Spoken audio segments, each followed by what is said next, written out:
Halo teman-teman, kembali lagi bersama saya Andi Batari Bahar dari kelas 28A.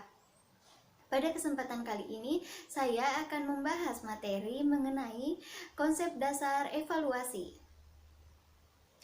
Nah, mengenal kata evaluasi pasti sudah tidak asing lagi terdengar di telinga kita masing-masing. Bahkan, seringkali kita mengaitkannya dengan kata penilaian, pengukuran, maupun tes. Namun, keempat kata tersebut sangatlah berbeda, baik dari segi makna maupun ruang lingkupnya. Baik, untuk yang pertama, perlu kita ketahui apa sih itu tes?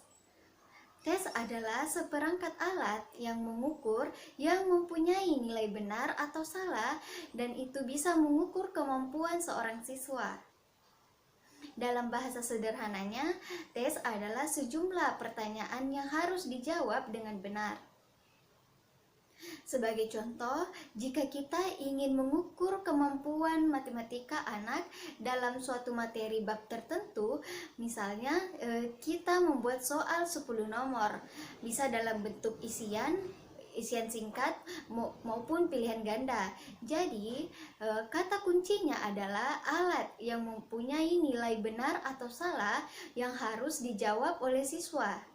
Berikutnya, pada saat tes tadi dikerjakan oleh siswa akan membentuk respon. Karena itu, siswa sudah mengetahui bahwa ada nilai benar dan salah. Kemudian selanjutnya, pengukuran. Pengukuran adalah memberikan penilaian dalam bentuk kuantitatif angka terhadap alat tes yang dikerjakan oleh siswa. Sehingga bisa disimpulkan bahwa pengukuran adalah sebuah proses, bukan hasil, yakni proses yang dilakukan secara sistematis untuk memperoleh suatu besaran kuantitatif dari suatu objek tertentu dengan menggunakan alat ukur baku. Selanjutnya, penilaian atau assessment. Penilai berarti mengambil keputusan terhadap sesuatu yang mengacu pada ukuran tertentu, seperti menilai baik buruk, sehat sakit, pandai buruk, atau tinggi rendah, dan lain sebagainya.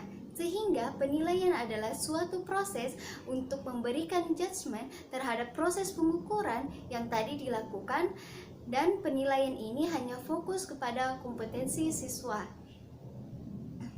Selanjutnya yang terakhir yaitu evaluasi. Evaluasi merupakan proses menggambarkan, memperoleh, dan menyajikan informasi yang berhubungan dan merumuskan suatu alternatif keputusan.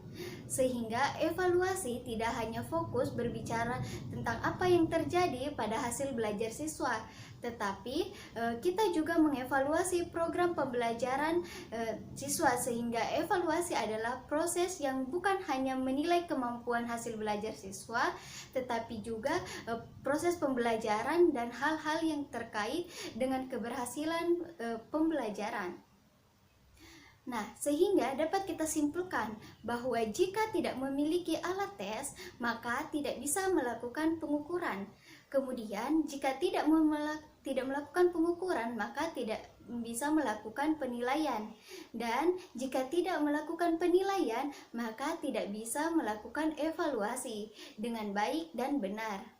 Oleh karena itu, jangan sampai kita menilai anak, menjudgment anak tanpa adanya tes yang harus dikerjakan dan tanpa adanya proses pengukuran maupun penilaian yang baik. Baik, itulah pembahasan singkat materi dari saya yang sempat bisa saya bawakan. Semoga kita semua bisa dapat memahaminya dengan baik. Sekian, wassalamualaikum warahmatullahi wabarakatuh.